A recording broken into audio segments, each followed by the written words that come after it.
Hello everyone, it is James here, talking to you today about how to remove scabs from your scalp after a hair transplant. I am currently on day number 13, I believe.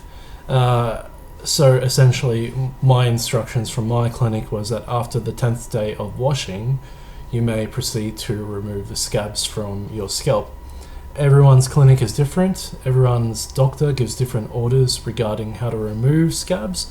However, I was concerned because I did have quite a number of scabs leading up past day 7.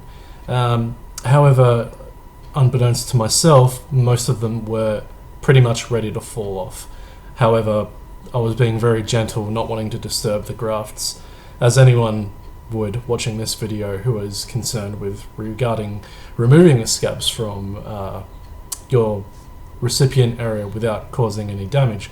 I followed the instructions from my clinic, Hair of Istanbul, which included using a specialized foam to allow to soak into the scabs for 50 minutes prior to this final day to remove the scabs of washing. So for myself, very simple.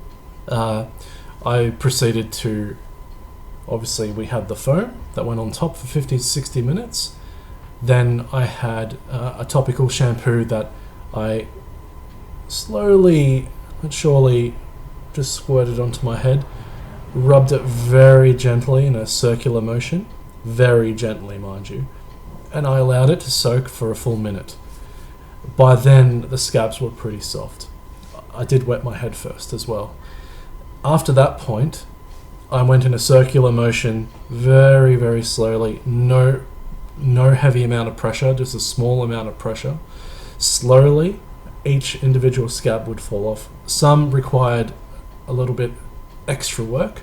For example, I had one around about here somewhere that took a good 10 minutes to remove. So I just kept repeating the process until all the scabs came off in one session. I do have a couple left that I didn't want to disturb too heavily. If you do have scabs that are very stubborn and do not want to be removed, I don't recommend scrubbing it until it comes out. You may potentially risk losing the grafts entirely if the scab is not fully healed underneath where the wound is. Obviously, it's not ready to remove. The scabs are there for the wound's protection to help assist with the healing.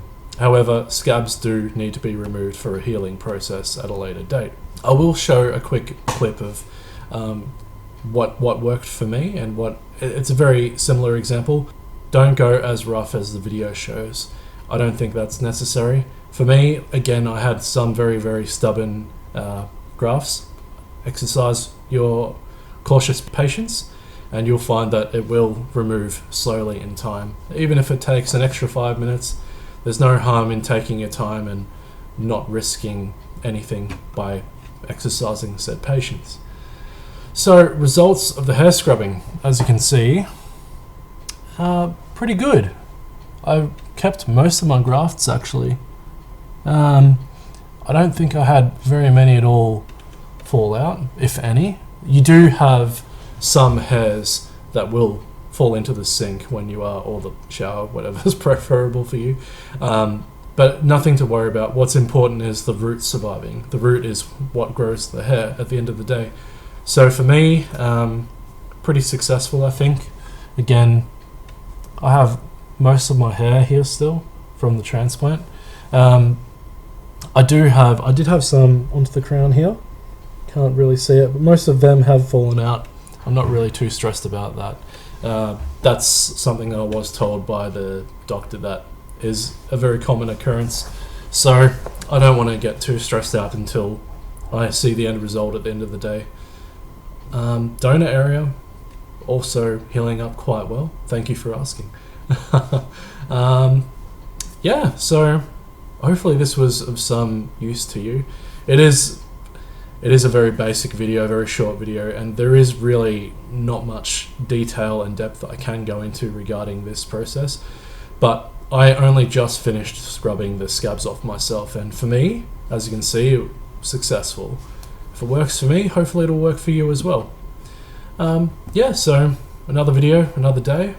I'll see you next time.